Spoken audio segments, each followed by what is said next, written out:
Hello दोस्तों, last part में हमने देखा था कि xiaoyan अब अपनी पूरी टोली के साथ में ब्लैक अलायंस पर अटैक करने चल देता है। तो दूसरी ओर Han Fang भी अपनी टोली के साथ बिल्कुल तैयार था और वहां पहुंचने पर एल्डर शू कियान Han Fang के ऊपर अटैक कर देते हैं। अब एपिसोड की स्टार्टिंग में हम देखते हैं कि जैसे ही एल्डर शू कियान ने Han Fang पर अटैक किया था तो वहां पर सिल्वर और गोल्ड आ जाते हैं, जो आते साथ ही एल्डर के अटैक को ब्लॉक कर देते हैं, जिससे Han Fang बच गया था। लेकिन दोनों ब्रदर कहते हैं एल्डर शू तो बहुत ही ज्यादा स्ट्रांग है, मगर उनके लिए चीजें थोड़ी सी डिफिकल्ट होने वाली है।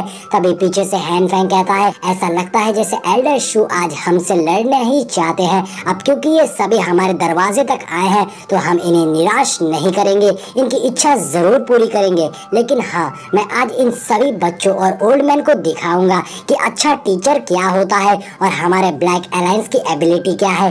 Han Fang अपने लोगों से कहता है इन लोगों को ये सोचने का मौका मत देना कि अपना ब्लैक अलायंस बहुत ही सॉफ्ट है और इसे आराम से मसला जा सकता है। ऐसा कहते हुए Han Fang एल्डर और बाकी सब पर अटैक कर देता है, मगर एल्डर उसके अटैक को रोक देते हैं। और तभी दूसरी ओर से एल्डर कह रहे थे आज हम इन्हें 2 साल पहले हुए लड़ाई का बदला लेंगे और आप सभी यहाँ से निराश होकर नहीं जाना चाहते हैं तो अपनी आखिरी सांस तक फाइट करिए। जिसके बाद दोनों ही दलों में फाइट स्टार्ट हो जाती है और दोनों एक दूसरे पर अटैक कर देते हैं और ये फाइट बहुत शानदार लग रही थी। कुछ बंदे आसमान में लड़ रहे थे तो कुछ यहाँ नीचे जमीन पर, हर तरफ कत्ले आम शुरू हो गया था। अब दूसरी ओर एल्डर शू कियान xiaoyan से कहते हैं xiaoyan मैं तुम्हें Han Fang दे रहा हूँ, तुम उससे अकेले निपटो और जब तक मैं दोनों ब्रदर गोल्ड और सिल्वर से लड़ रहा हूँ तब तक उसे बीच में मत आने देना। जिस पर xiaoyan कहता है आप परेशान मत होइए, मेरे होते हुए ये सभी बीच में इंटरफेयर नहीं कर सकते। जिसके बाद एल्डर शू गोल्ड और सिल्वर से फाइट करने लगते हैं। वहीं दूसरी ओर xiaoyan और Han Fang भी एक दूसरे के पीछे भाग रहे थे। तो यहाँ नीचे बाकी सभी आपस में फाइट कर रहे थे, जहाँ Xiaoli बहुत ही कमाल की स्किल के साथ एक ही झटके में बहुत से बंदों को खत्म कर देता है। और अब दूसरी ओर हम xiaoyan और Han Fang को आमने सामने देखते हैं, जहाँ Han Fang कहता है जाहिर है मैं अपने टीचर का सबसे बेस्ट स्टूडेंट और होनहार स्टूडेंट था जिसने उन्हें अपनी स्किल से सेटिस्फाई किया था, मगर उसके बाद भी उन्होंने अपनी बर्निंग टेक्निक मुझे नहीं दी, बल्कि अगर उन्होंने वो टेक्निक मुझे दे दी होती तो आज वो जिंदा होते। आखिर उन्होंने ऐसा क्यों किया? जिसपे xiaoyan कहता है तुम एक अनाथ हो जिसके पास कुछ भी नहीं था, मगर मास्टर ने तुम्हें पनाह दिया। लेकिन तुमने क्या किया? तुमने बर्निंग स्क्रोल पाने के लिए उन्हें ही धोखा दे दिया और मार दिया। तुम मरने के लिए तैयार हो जाओ। जिसपे Han Fang कहता है उन्होंने वो टेक्निक मेरी जगह तुम्हें दे दी, क्या तुम इसके काबिल हो? आखिर मैं उनके साथ इतने सालों से था मगर उन्होंने ये स्किल मुझे नहीं दी, लेकिन तुम आज मुझे वो स्किल दे दो। और रही पुरानी बातें, तो अगर मेरी जगह तुम होते तो तुम क्या करते? जब तुम्हारे मास्टर ने तुम्हारे साथ ऐसा किया होता तो।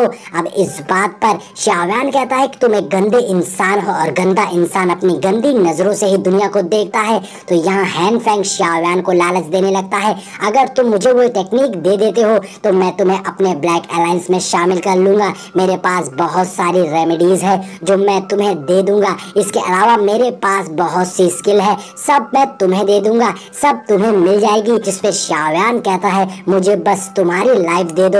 अब ऐसा कहते हुए xiaoyan अपनी टॉर्किस फ्लेम को एक्टिवेट कर लेता है, जो देखकर Han Fang शॉक हो गया था कि xiaoyan ने अपनी फ्लेम चेंज कर दी है। जिसपे xiaoyan कहता है तुम कुछ घबराए से लग रहे हो। जिसके बाद xiaoyan अपनी तलवार बाहर निकालते हुए कहता है उस दिन जो तुमने मेरे मास्टर के साथ किया था आज मैं उसका हिसाब बराबर करूंगा। और दूसरी ओर Han Fang भी अपनी स्वॉर्ड के साथ बिल्कुल तैयार हो गया था। अब xiaoyan अपनी स्वॉर्ड से तेजी से Han Fang के ऊपर अटैक कर देता है, जिससे Han Fang बचता है। लेकिन तभी xiaoyan उस पर स्वॉर्ड से अटैक करके उसे पीछे ढकेल देता है। तो Han Fang अपनी पावर से मल्टीपल स्वॉर्ड बनाकर xiaoyan पर अटैक करता है, लेकिन xiaoyan भी अपनी स्वॉर्ड उन सारे अटैक को डॉज कर देता है। और अब उन दोनों में जबरदस्त फाइट हो रही थी, जहां Han Fang को समझ आ गया था कि इन 2 सालों में xiaoyan काफी ग्रो कर गया है। लेकिन वो अभी भी xiaoyan को कह रहा था कि तुम जितना भी ग्रो कर लो लेकिन तुम अभी भी मेरे सामने कुछ भी नहीं हो।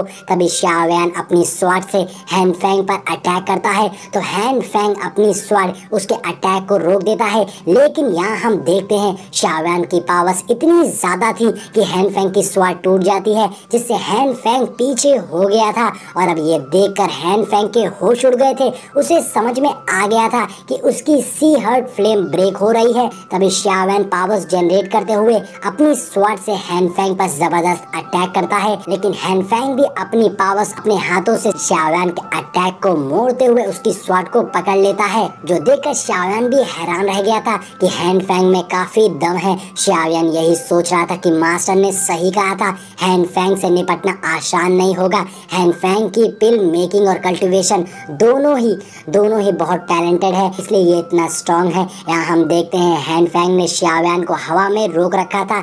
हैन फैंग शाओवैन को कहता है, बुढ़ा मास्टर तुम में इतना इंटरेस्टेड था, तुम्हें कुछ तो बात होगी। पिछली बार मैंने तुम्हें अंडरएस्टिमेट किया था, लेकिन इस बार ऐसा नहीं करूंगा। ये बोलते ही हैन फैंग अपनी पावर्स बढ़ा देता है और अपनी पूरी स्ट्रेंथ के साथ में शाओवैन पर अटैक करता है, जिससे वहां बहुत ही जबरदस्त ब्लास्ट होता है, जिसमें बहुत सारी एनर्जी रिलीज हो रही थी जो कि दूर सारे बंदों तक जाती है। इधर मिस्टर गोल्ड कहता है, हैन फैंग ने काफी राज छिपा रखे हैं, उसने हमें बताया नहीं कि वो ऑलरेडी डाओजोंग लेवल पर पहुंच गया है। इधर ये सुनकर एल्डर शू भी थोड़ा परेशान होने लगते हैं कि क्या इस बार शाओवैन हैन फैंग को रोक पाएगा। इधर हम हैन फैंग को देखते हैं जो शाओवैन को कह रहा था कि पिछले 2 सालों में शाओवैन ऐसा पहला बंदा है जिसने हैन फैंग को अपनी पूरी स्ट्रेंथ इस्तेमाल करने पर मजबूर कर दिया है। जिस पर शाओवैन कहता है, डाओजोंग सिर्फ हाफ फुट होने पर इतना एरोगेंट और प्राउड होना चाहिए क्या। इस पर हैन फैंग कहता है, कम से कम तुम्हारे लिए इतना काफी है।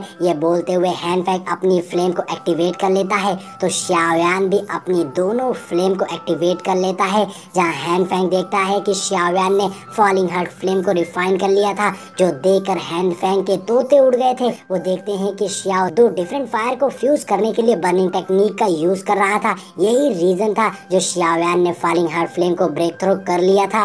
जिस पर शाओवैन कहता है, मुबारक हो, तुमने सही अंदाजा लगाया है। तो हैन फैंग कहता है, फिक्र मत करो, तुम्हें हरा कर तुमसे तुम्हारी burning technique, green lotus, earth heart flame, falling heart flame, तुमसे सब कुछ छीन लूंगा और ये सब मेरा होगा। तो शाओवैन कहता है, तुम में इतना दम नहीं है ये सब हासिल करने का। ये बोलते ही शाओवैन हैन फैंग पर अटैक कर देता है, लेकिन हैन फैंग अपनी पावर से बहुत आसानी से उसके अटैक को डिस्ट्रॉय कर देता है। जिसके बाद हैन फैंग हाथों में अपनी पावर्स को जनरेट करने लगता है, तो इधर शाओवैन भी अपनी स्वॉर्ड से अपनी टॉर्किश फ्लेम को एक्टिवेट करने लगता है। इधर हैन फैंग अपनी पावर से एक पावरफुल अटैक तैयार कर रहा था, लेकिन शाओवैन की टॉर्किश फ्लेम बहुत ही पावरफुल लग रही थी। सारी एनर्जी शाओवैन की स्वॉर्ड में जा रही थी। इसके बाद शाओवैन उस पावर को यूज करता है, जिसमें से बहुत ही स्ट्रॉन्ग एनर्जी निकलने लगती है। तभी हैन फैंग लाइट शाइनिंग सील टेक्निक से शाओवैन पर अटैक करता है, तो शाओवैन भी वेव ईटिंग रूलर टेक्निक से हैन फैंग पर अटैक करता है। यहाँ हम देखते हैं दोनों ही अटैक आपस में टकराते हैं। दोनों ही अटैक बहुत पावरफुल थे, जिससे वहाँ जबरदस्त ब्लास्ट होता है और सारे बंदे अपनी लड़ाई छोड़कर इन दोनों की ओर देखने लग गए थे। ब्लास्ट से आसमान गुलाबी सा हो गया था। फॉग हटने पर शाओवैन देखता है कि हैन फैंग को कुछ भी नहीं हुआ है, जो देखकर शाओवैन शॉक रह गया था। तो हैन फैंग कहता है, छोटे उस्ताद, ऐसा लगता है कि तुम में उतना दम नहीं है जितना तुम कह रहे थे। तो शाओवैन कहता है, इतनी जल्दी खुश मत हो। और ये बोलते साथ ही शाओवैन ने अपने हाथों में ग्रीन लोटस निकाल लेता है, जो देखकर हैन फैंग हैरान हो गया था। और अब शाओवैन कहता है, चलो तुम्हारी स्ट्रेंथ को दोबारा आजमाते हैं। और इसी के साथ में हमारा ये एपिसोड यहीं पर एंड हो जाता है। तो दोस्तों, इस सीरीज का अगला एपिसोड संडे को हमारे चैनल पे अपलोड हो जाएगा। तो जिसने भी चैनल को सब्सक्राइब नहीं किया है वो तुरंत चैनल को सब्सक्राइब करके बेल नोटिफिकेशन को जरूर ऑन कर दे, जिससे कि आपको मेरे नेक्स्ट वीडियो की अपडेट मिल जाए।